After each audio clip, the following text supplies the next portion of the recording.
2020 has been a challenging year for all of us. For the Muscle Car and Corvette Nationals, we were faced with the dilemma. We had to make the decision whether we were able to proceed for 2020 at the Donald E. Stephens Convention Center in Chicago. And as you know, we had to pull the plug.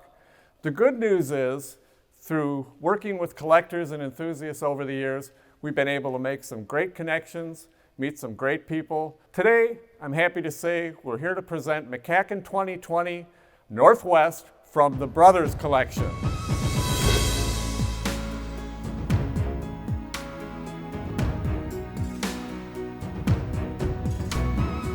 My thoughts on the Brothers Collection is, in my opinion, unparalleled and unduplicated in our hobby.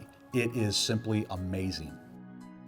They have a very eclectic mix of all brands, domestic and foreign. I've been all over the world and seen many private collections and public collections, and nothing comes close to this.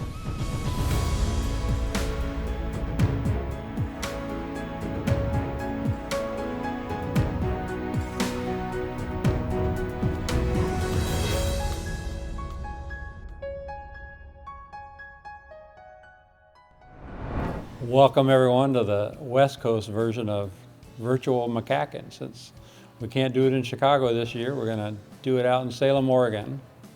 The Brothers Collection Museum, which is almost finished, was nice enough to let us host it here. We're going to feature a bunch of their cars. It's probably 130,000 square feet, probably 360 cars in their building. They've got several hundred other cars that are off-site that don't fit in here the way the layout is, but the layout is very nice. So anyway, it's probably the most comprehensive collection of muscle cars in the world, and this is our chance to share it with everybody. And the brothers have been a sponsor of MCACN and helped us all along from the get-go. So we're very appreciative of what they're doing, and this is a sampling of stuff that they have, and it's quite the treat to be here looking at all this stuff and getting to share it with everyone. The museum will be open in the future on a semi-public basis for fundraisers, etc. Right now we're still getting everything in order, but they're nice guys. They're not camera hungry, so you won't see them on camera. In fact, there goes one. He's hiding. Oh, there he went. Anyway, they're private. It's more about the cars than it is about them. So you don't need to worry about them. Just to appreciate the cars and that they're sharing them with us. And it's a pretty neat collection of stuff. I was asked to pick out a couple cars that I think are special to me. People that know me know I'm a little bit off the beaten path on stuff I like.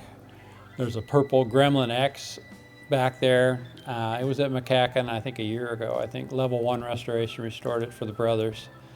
It's something, it's a labor of love to restore something like that because it costs way more than the book value of a Gremlin X. But this thing is just, it's purple, 4-speed, done perfectly. Love that car.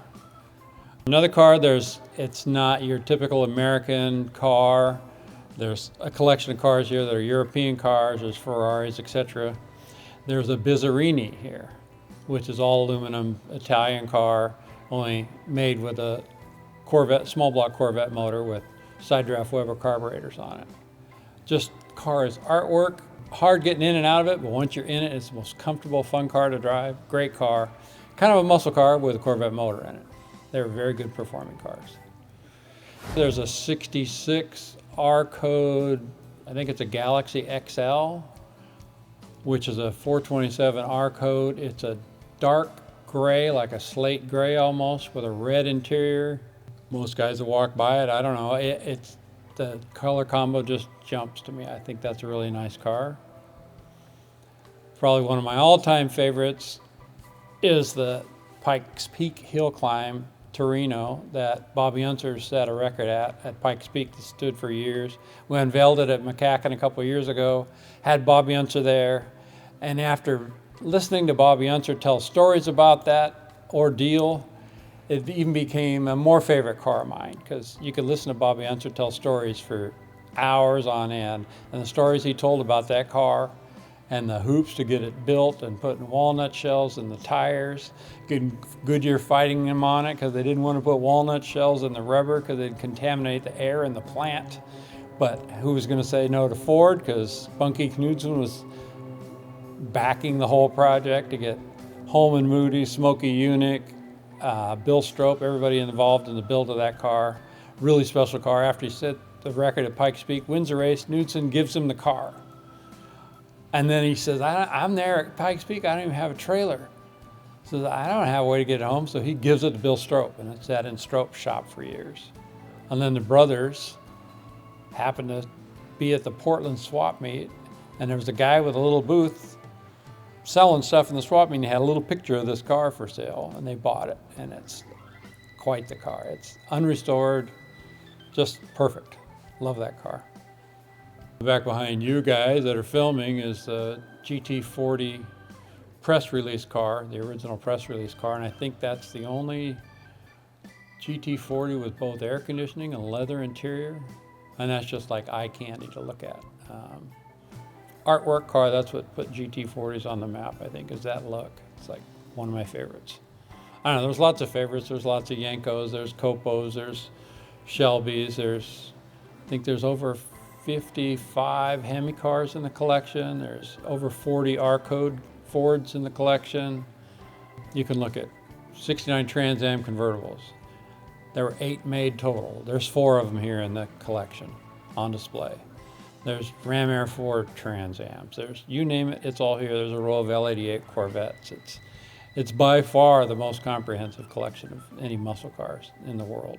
Somebody may have more, but not the quality and comprehensiveness of this stuff. It's just stuff you don't, the Cherokee Camaro out front, the styling car that GM built with the big block with Weber carburetors with the clear hood section so you can see it. I mean, Charlie Hutton restored that for them a few years ago.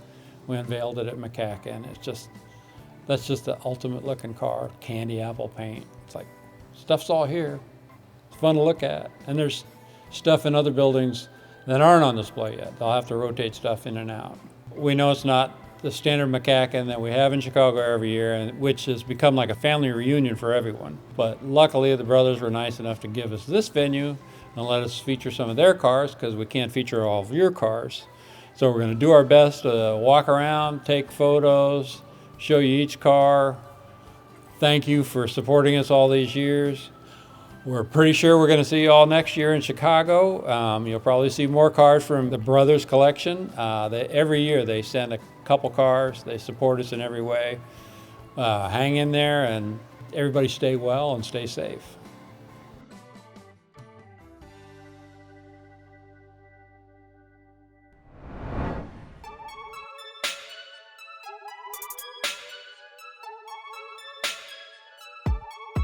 Here we are today with MCACN Northwest 2020. We're at the Brothers Collection in Salem, Oregon, and we're here to talk about muscle cars.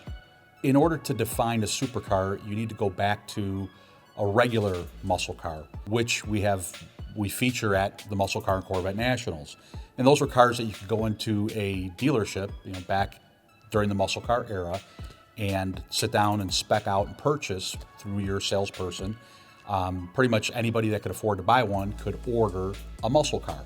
A supercar was a car based on a muscle car, generally, which was beyond what the factory would build and gave it even additional performance. And because those cars are kind of the ultimate in performance for the era, those are the most coveted and revered cars of all time, the supercar.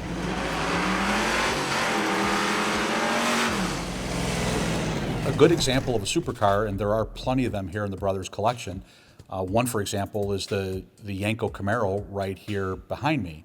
This 1967 Camaro originally came from the factory with a 396 engine based at, I believe, 350 horsepower, and the Yenko car dealership took the stock engine out of this vehicle and replaced it with the highest performance engine that they could get from General Motors at the time, which was a 427 cubic inch Corvette engine.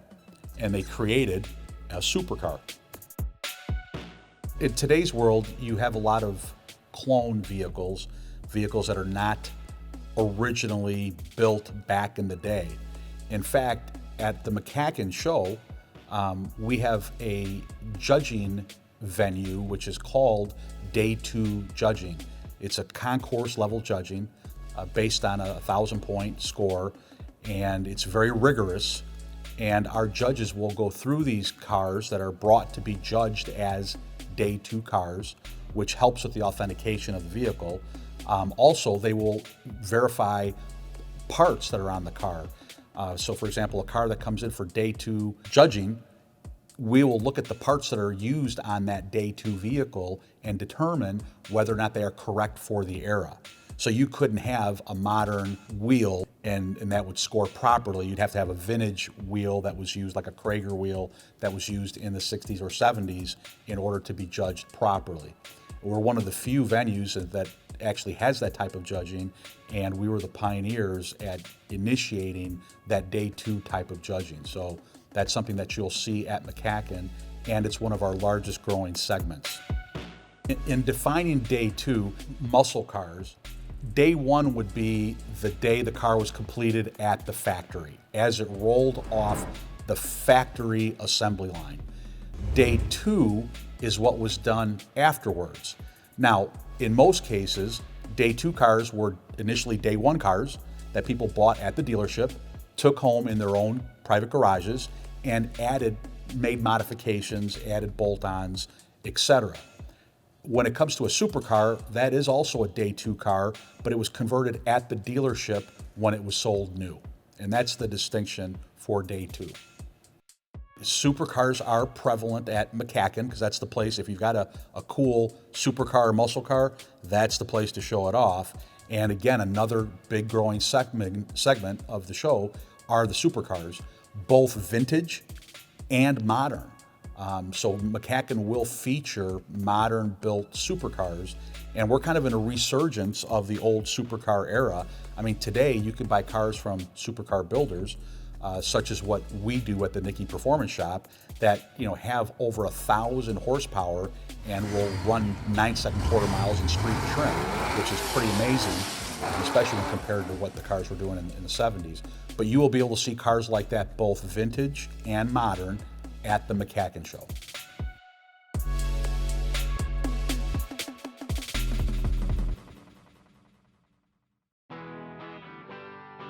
Our coverage of the Muscle Car and Corvette Nationals 2020 has been brought to you by Mecum Auctions,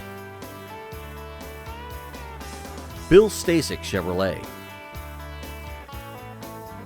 and Reliable Carriers.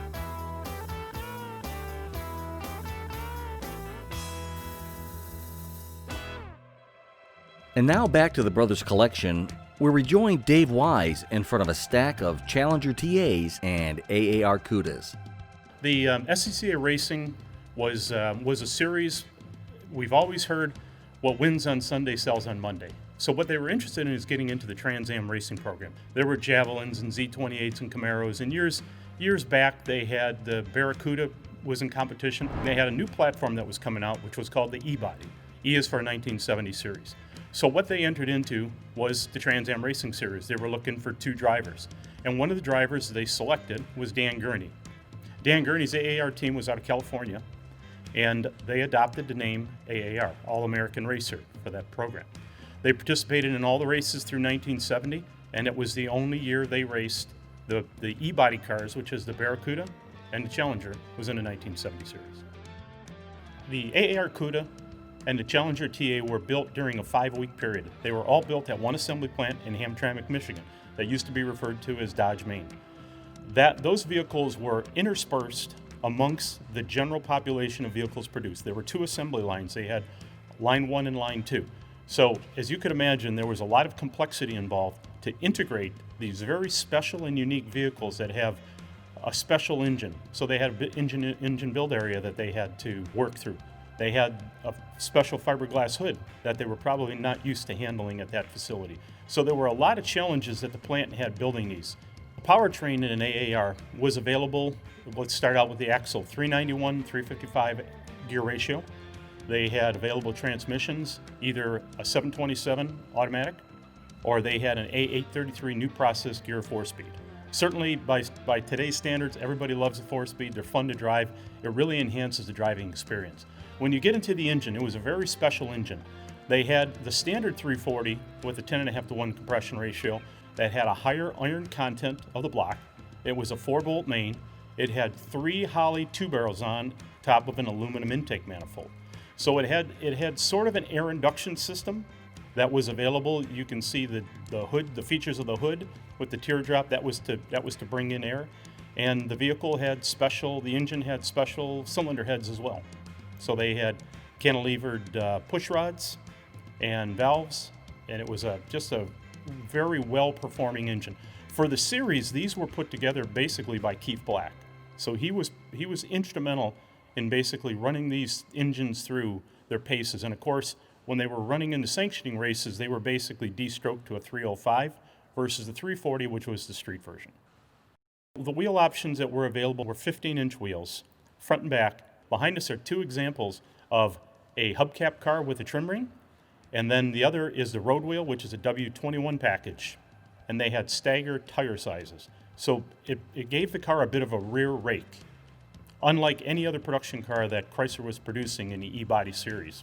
In the suspension of the vehicle, it had, over the standard Barracuda, it had larger torsion bars. It had a front and rear anti-sway bar, which were not available on all vehicles. So it really added to the enhanced driving. They had special quick ratio steering that was available on these cars. Not all of them got it, but these vehicles were such a pleasure to drive, as opposed to some of the bigger block engines that had the engine more towards the front of the vehicle. This was set back, had better offset. The drivability was much better response, easier to corner. They were just a dream to drive. What's nice about it is the sensation you feel and hear with the side exhaust, the performance. It's basically a full package car. Where it really performs, if you've ever been on a road course with a car, this car versus another car, it's a night and day difference. The main reason is where the weight proportion is with the engine. You have a smaller displacement, the engine is closer to the firewall, so the balance of the car is much better over a 426 Hemi or a 446 pack. So the way to quickly spot an AAR TA on the road is you look at, it has a rear spoiler on it, it has a front spoiler on it, it has an Organosol painted black hood, very distinct, and it has unique stripes. The high impact colors are the sought after cars. They are FY1, which is lemon twist. They are FJ6, which is go green. They have FM3, Panther Peak, Moulin Rouge. Behind us we have a wall of AARs. There's 20 colors available. They have just about every color. They're only missing a couple, and they are continuously pursuing those few colors. And I would suspect, with help from the listeners to this program, as well as myself, Bob Ashton, and others, I'm sure we're going to come up with the colors that they need to complete their collection. The 2021 MCACN show is going to be epic. Everybody that missed out on not being able to attend the 2020 show because it was canceled will have a greater experience in 2021. We will have the 1970 models as well as the 1971 models. Many of the cars that you're going to see here today, especially the ones that are on a wall behind me, will be available on display for you to see in person.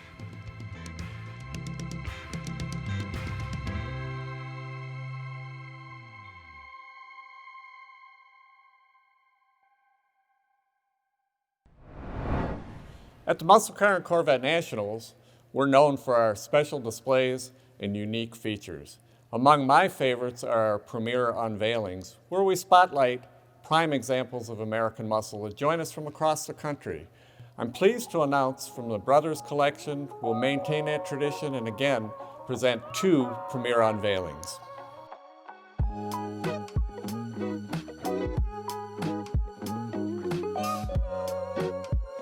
What we have here is a 1968 Firebird Ram Air 2 Coupe. This particular car is a 4-speed car. It retains its original drivetrain and has the distinction of being the only one made in rally green. So it's a special paint code order car in Chevrolet's rally green. And it comes with a black interior, has tilt wheel AM/FM radio.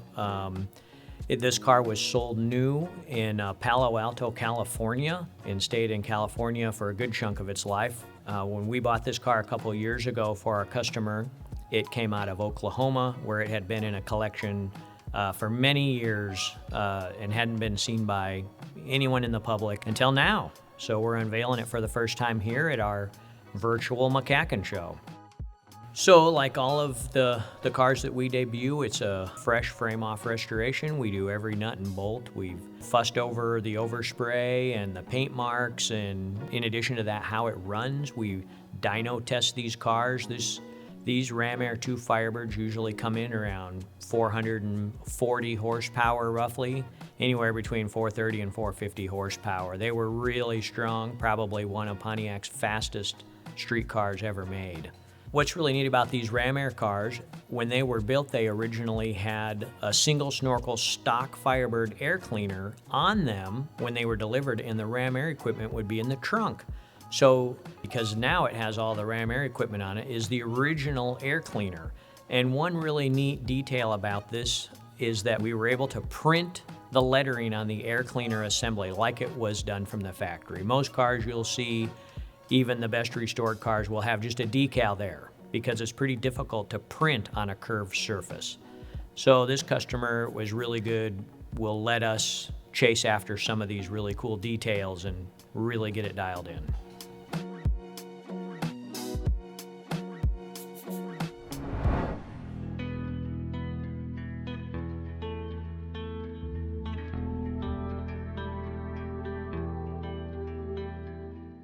Every year at MCACN, Bob Ashton and the Muscle Car show ask us to put together a Ford display, a special invitational. You might remember a few years ago we did the Boss 429 display where we had one of every color in both 69 and 70, and then we even had the Ohio George factory drag car. And for 2021, it's going to be called the Cobra Jet Invitational display. Cobra Jet was marketing terminology that most people think of the 68 and 69 and 70 428 Cobra Jet Mustangs. That was the beginning of the 68 and a half Mustangs when they debuted them at the Winter Nationals. But the Cobra Jet terminology was carried on into 1970 and later with the 429 Cobra Jet that was used in the Torino in 1970. And for 2021, we're going to have some really unique Cobra Jet Ford products, both Ford and Mercury.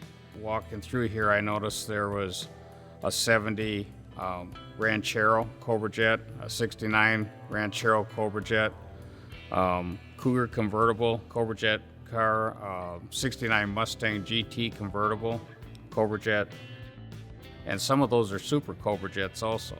This black GT Torino convertible is extremely rare. It's one of three that was ordered with the 430 Detroit locker axle ratio, and that's a 429 Super Cobra Jet.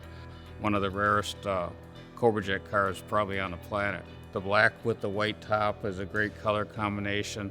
It's just something you're probably not going to see again. They only made 3 of them, so it's going to be one of the highlights of the invitational display. Another unique car that will be on display from the Brothers Collection will be the 69 GT500 convertible, one of 22 that has the 428 Super Cobra Jet drag pack option, which is a very rare car. Now also in the Cobra Jet lineup in 73, Ford also called the 351 Cleveland 4-barrel a Cobra Jet, and we'll have at least one of those Mustangs at the show.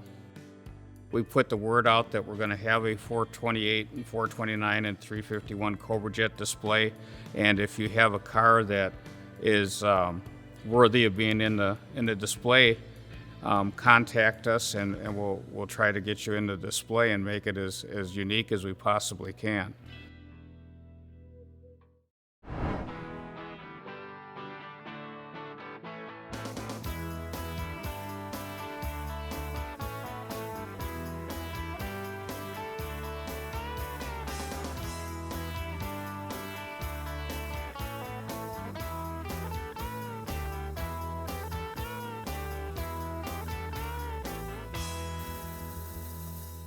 Most years, as you walk into the Muscle Car and Corvette Nationals, you're greeted by the show's premier display. In 2021, it will be General Motors adorning the red carpet. One of the really neat things that we've got going on over at MCACN is that we have all these different displays. And we have an excellent red carpet display, which this year we're calling our top dog display. And it's going to feature the top makes and models regarding horsepower, which is what MCACN's all about, for the class of 1970. And so when you walk into the show and you go into the main aisle, off the red carpet, there's going to be a complete long row of the baddest hardtops and coupes that were produced by General Motors. And on the other side of that is going to be the equivalent, but in the ultra rare convertible version. And so you're going to get a chance to see LS6 Chevelles from GM, their top dog. You're going to have Oldsmobile's top dog W30, which is the top option on a 442.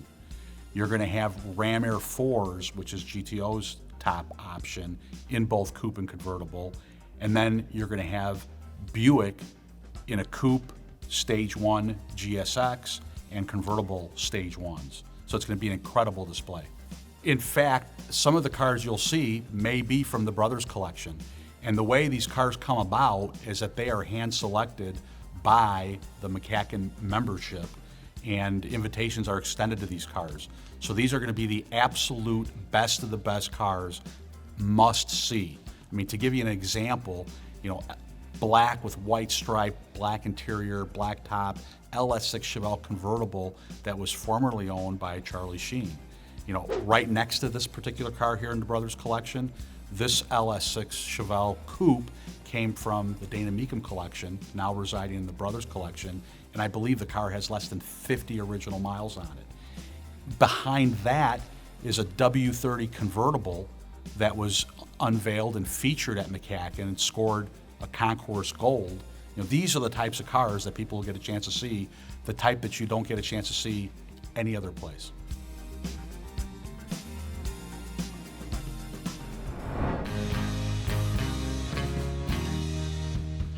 So one of the things that I like the most about the Muscle Car and Corvette Nationals is being able to have the interaction with not only our participants with their cars, also of course the spectators. There's so many stories that are being told. But one of the other things that I really enjoy is the relationships we've built with our sponsors. Our title sponsor, of course, is Meekum Auctions. Presenting sponsor, Bill Stasek Chevrolet. Our official carrier, Reliable Carriers.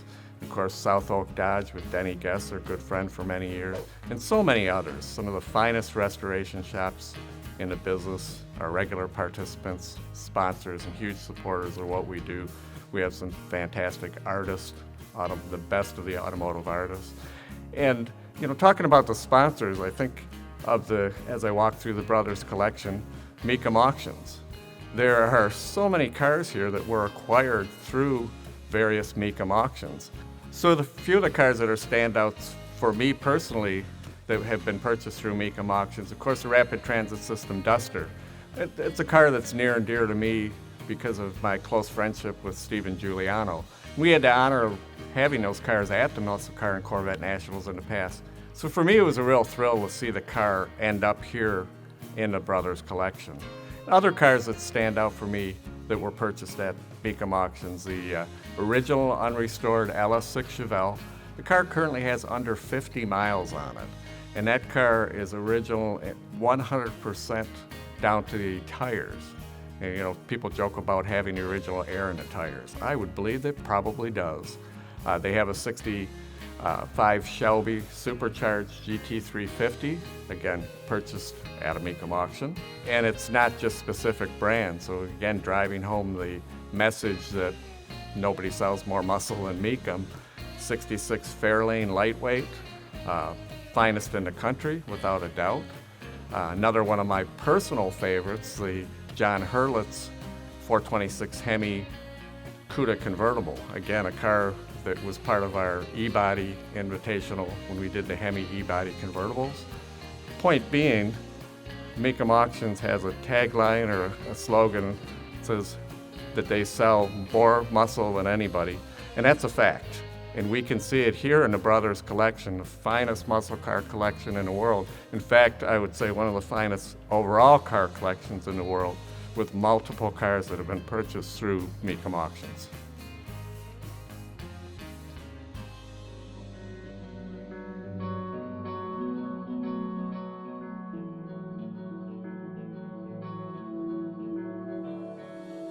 So every year, out of the MCACN show, they spotlight certain types of cars. So every year they have like an invitational group.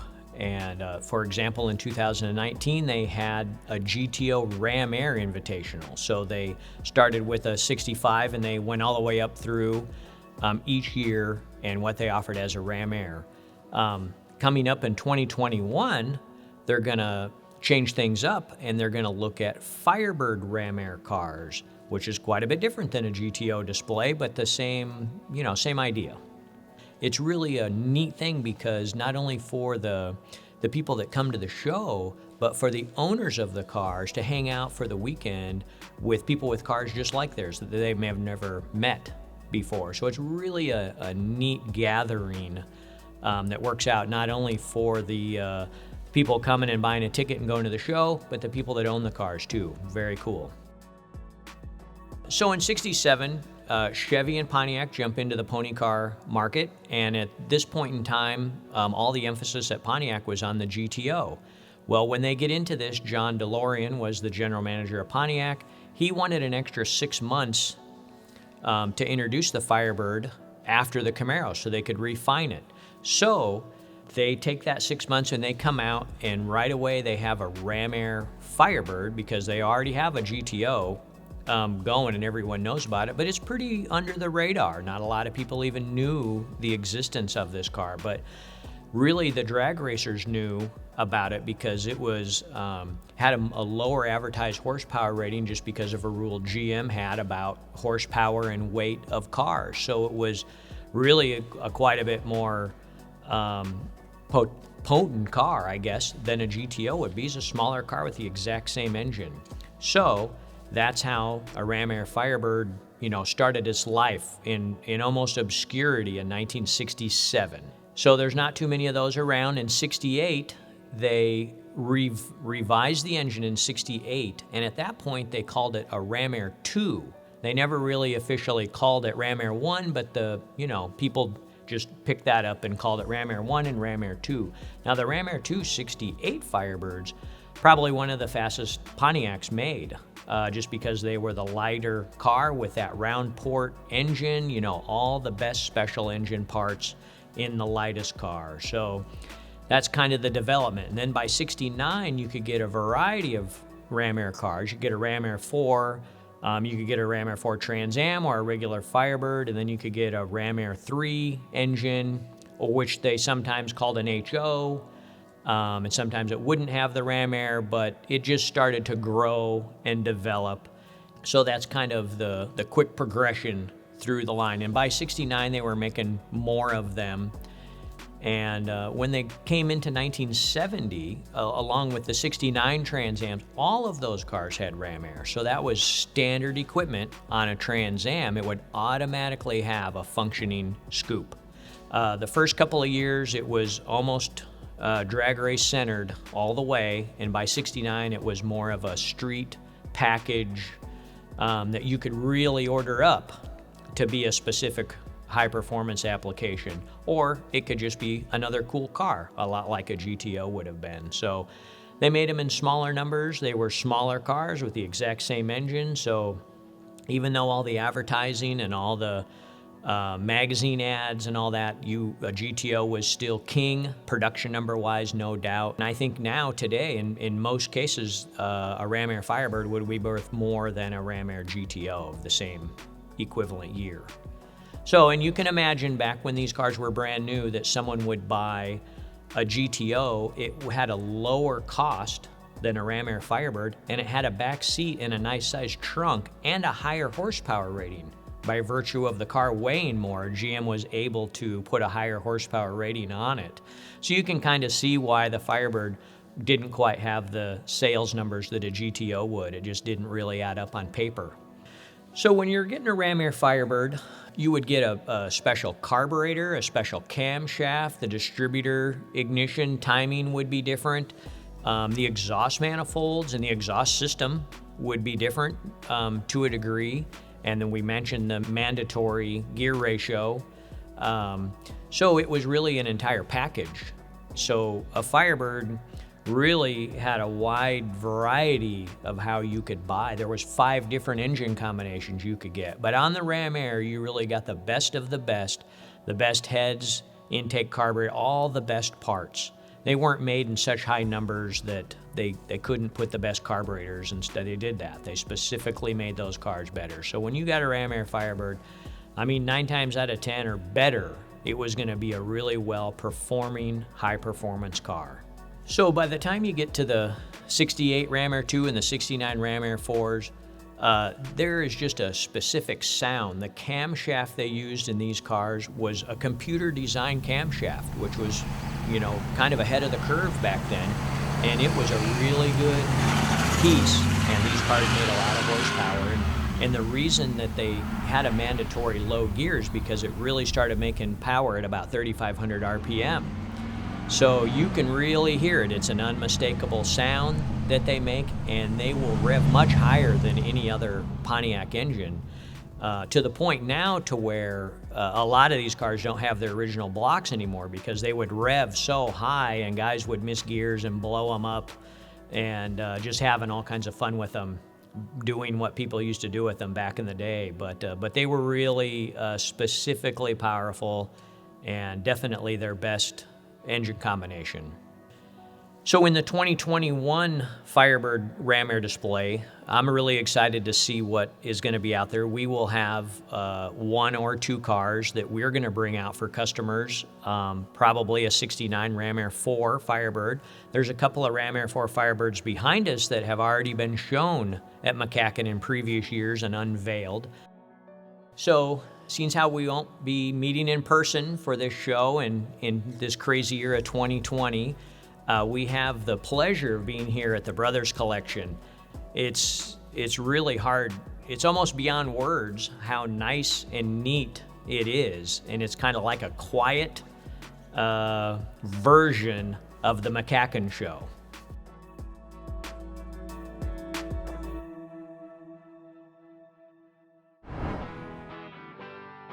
Our coverage of the Muscle Car and Corvette Nationals 2020 has been brought to you by Mecum Auctions,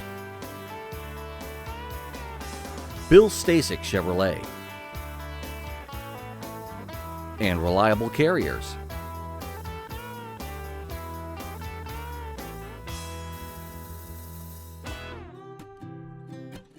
At the Muscle Car and Corvette Nationals, one of the fastest growing and most interesting areas of judging that we offer is called vintage certification. This is a different type of judging because we concentrate on preservation instead of restoration. With the emphasis being on preservation, these are cars that can be used as a reference for restoration. So our judging team for vintage consists of experts for each of the individual marks. So in other words, if you have a Mustang specialist will look at it. If you have a Mopar specialist will look at it. If it's a General Motors product, whether it's Buick, Olds, Pontiac, or Chevy, we have a team specific to that make or model. Here in the Brothers Collection, there are numerous examples of cars that would be prime vintage certification cars, many with mileage in the single digits. I had the pleasure of viewing their 67 Mustang, which has, I believe, 3 miles on it. And these cars they're timepieces. It's like stepping back in time and seeing something. A prime example of what vintage certification is all about. 1971 Hemi GTX that was recently acquired through a Mecum auction from the Tim Wellborn Muscle Car Museum collection. We've had the honor of having the car at our show. Not only is it an unusual color, Bahama yellow, one of the high impact colors for 1971, just one of the highest option Hemi cars ever built. The car has power windows, it has a factory electric sunroof. Just the list goes on and on. So as I say, it actually is known to be one of the highest retail value Hemi cars ever built. Prime example of preservation instead of restoration. With the vintage certification program, with the emphasis being on preservation, we're a trendsetter in that these are cars that in the past have been somewhat overlooked. And with the emphasis being on preservation, we're encouraging people to preserve these cars so that they can be used as reference pieces for future restorations for other cars. I encourage our spectators to take a close look at this. And they're easy to find because in our show, as far as physical location, they're located at the back of the main hall. You'll see 2 lifts. So this is unique in that you'll be able to see the undersides of the cars also. It's a very interactive display with a lot of activity going on. And our judging team is always open to talking to you and explaining exactly what this is all about. But from a spectator standpoint, I would say this is a must-see portion of the show. And although it's always nice to look at shiny cars, or what some people refer to as trailer queens, we have plenty of them. This is something a little bit different, and you can certainly learn a lot from it.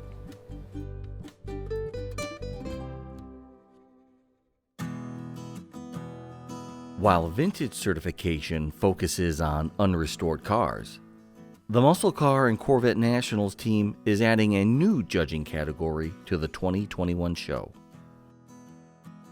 In addition to all the other programs that are available, those will still be in place as everybody has experience. What this is going to be referred to as the Pinnacle program, and it's basically going to be an OE, which is original equipment type judging format. Everybody's familiar with it. This is a much more stringent program that is going to look at the fine details of a car in a very acute fashion. There will be multiple judges, there will be specialists by vehicles that will be brought in for very unique vehicles. So the MCACN event is being recognized as the collector car event for muscle cars. And we are receiving cars that have been restored at impeccable levels. And those customers of ours that are coming to the event are looking for a program so they can have their car judged beyond the current high level that we judge for concourse in an OE fashion. So what we're going to be looking for are those features and characteristics of when it left the factory at that on that production day. In 1970, that has a little bit of different standards than 1971, 1972, etc. So we are going to focus acutely on seeing how close that car has been replicated to the exact standard. There are several things that make this category unique, and one of the unique features is that the cars are all judged on a 4-post lift. So the judges have access to everything on the underside, and they can use small flashlights, so it's really a thorough process. This event will take probably about 4 hours a vehicle. There will be multiple people that'll judge various areas of the vehicle, what they have specialties in. If there is a vehicle that comes to our event that maybe we don't have subject matter expertise on hand, we will bring in a guest to help us qualify that vehicle to an OE standard. We bring in people depending on their qualifications and the list of entries. So if we have 3 Shelbys and they're all 68s, I bring in Mike Shalley, who's actually from Chicago. He's my assistant national head judge for 67, 68 Shelbys in the SAC organization. The Orange Boss 351 behind me is an original 850-mile car. And the car has already won a Thoroughbred Gold in the Mustang Club of America. And that's the highest award in the Mustang Club of America. And for the Pinnacle judging, we actually use the Mustang Club of America Thoroughbred judging guidelines with minor modifications depending on if the car is a Mustang or a Shelby versus a Ford Fairlane or a Cougar, then we need to modify the sheets a little bit. It was a great car to start with to put in a Thoroughbred class or the Pinnacle class because it had all the original parts. It has the original battery the car was born with, the original tires, the original window sticker is still attached to the driver's side window. The only thing that was done to that car to get it to the level to show in the Pinnacle or the Thoroughbred class was it had minor engine compartment detailing, like the exhaust manifolds and a little bit of touch-up on the cylinder heads. But that car is still about a 85% unrestored car, which is really unusual that you can show a car like that in basically a restored class. That's how good the car was to start with. And in the Pinnacle class, you really need a great car to start with. If you're thinking about that class, it's almost impossible to find original carpet if it's not still in the car, door panels, the original belts and hoses and oil filter, a battery, the battery cables. You really have to start with a car that has great bones to start with to get to that level. And the Orange Boss 351 definitely meets those qualifications. The car just kind of sets a standard for the rest of the people that are restoring these old Mustangs. This is what they look like when they were new. And that's pretty much the goal for most restorers, is try to make them as authentic as they can and replicate the way they were when they left the assembly line.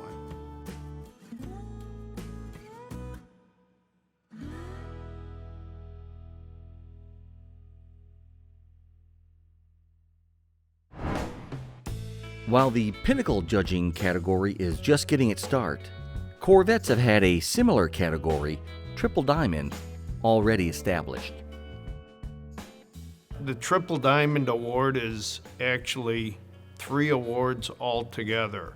It's a Bloomington Gold or Survivor Award. It's an NCRS Top Flight or Bowtie Award. And then we judge the car on our criteria at our show, and that's how you end up with a Triple Diamond Award. The first things we check are tags, and in the tags there's codes, and it tells us options, colors, and we're basically saying, yes, this is what the car is and what the owner is representing it to be. A lot of people will bring in a car just so they have a work list on what they need to do to achieve, the Triple Diamond later on in the game. I find that a more educated owner is better for us and better for the hobby. At our show, I have an owners meeting. I explain to the owners how their car is going to be judged. I explain what kind of recourse they'll have if they have a disagreement. My judges, when they judge, they have to write what is wrong with the particular part. Not say it's reproduction or replacement. They have to say what is different on it, what is wrong. We will prove to the owner that it's not the correct part, otherwise there will not be a deduction. Our judging form is one of the only judging forms where you can fill it out that you disagree with the judge's evaluation, and then I will come and settle the disagreement one way or the other. And we're very proud of that fact because we have a lot of happy people at our show. The Triple Diamond car behind me is an excellent example. It's one of my favorite because it's an untouched car. And these are the cars that you learn from. When you get beginner judges, you teach them what is correct and what's not correct. It's an absolute stunning car. It's only got 35,000 original miles. Even the exhaust system on this car is original. It's an excellent learning tool, and that's why it's such a special car. I think the MCACN Triple Diamond is an excellent experience for anybody who wants to have a car judged. A lot of people call me and they're worried about, what we're looking for, and I tell them, bring your car, you will not be disappointed.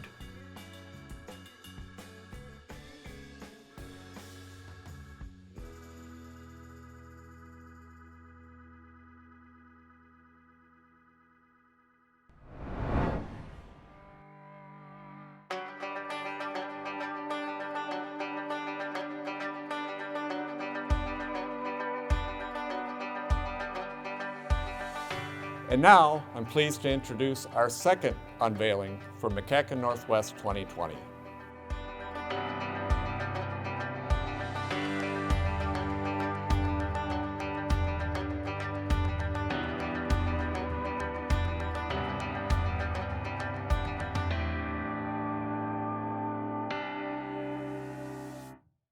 So we have here a 1969 Coronet RT convertible with a Hemi 4-speed.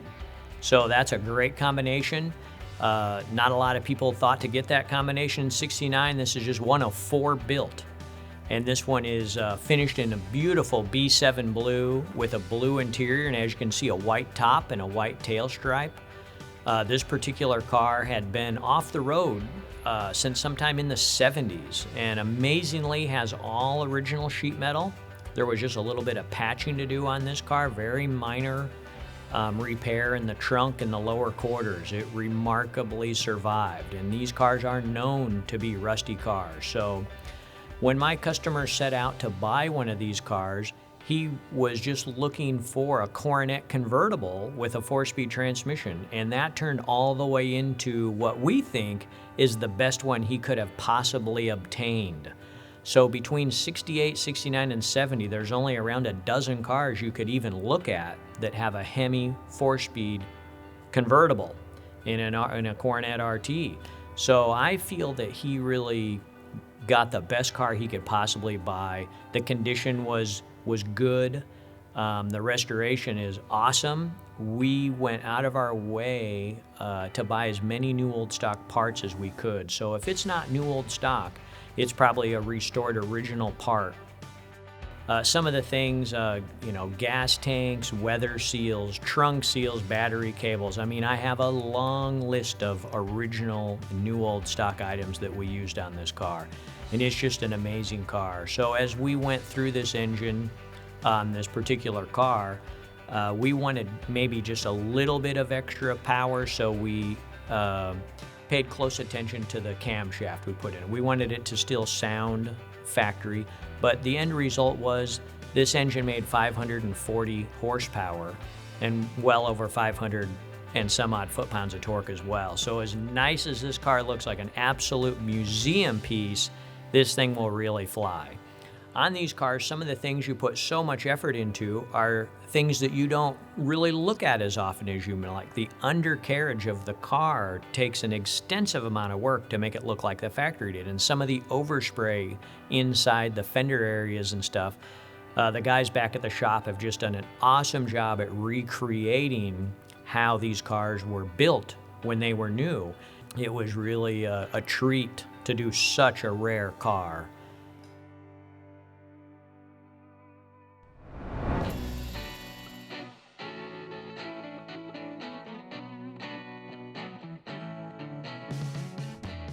We've all been faced with some challenges in 2020. For me, I like to look at the opportunities that may arise from these challenges. Coming out to the Brothers Collection and being able to present to you MCACN2020 Northwest was one of those opportunities that I can't even begin to describe. I'd like to thank you, the viewer, for joining us, and I hope you enjoyed what you were able to see. Special thanks go out to the MCACN LLC members who allow me to live my dream on a daily basis, along with Doug and Marty, the caretakers for the Brothers Collection. Special shout out, of course, has to go out to my wife, Vicki Ashton, who does all the hard work behind the scenes, and my son, Ian, who also helps me facilitate and make the show come to life. In closing, I'd like to thank the Brothers Collection for allowing us to be here and remind you to mark the big red circle on your calendar for November 20th and 21st, 2021, when we return to the Donald E. Stevens Convention Center in Rosemont, Illinois for MCACN 2021.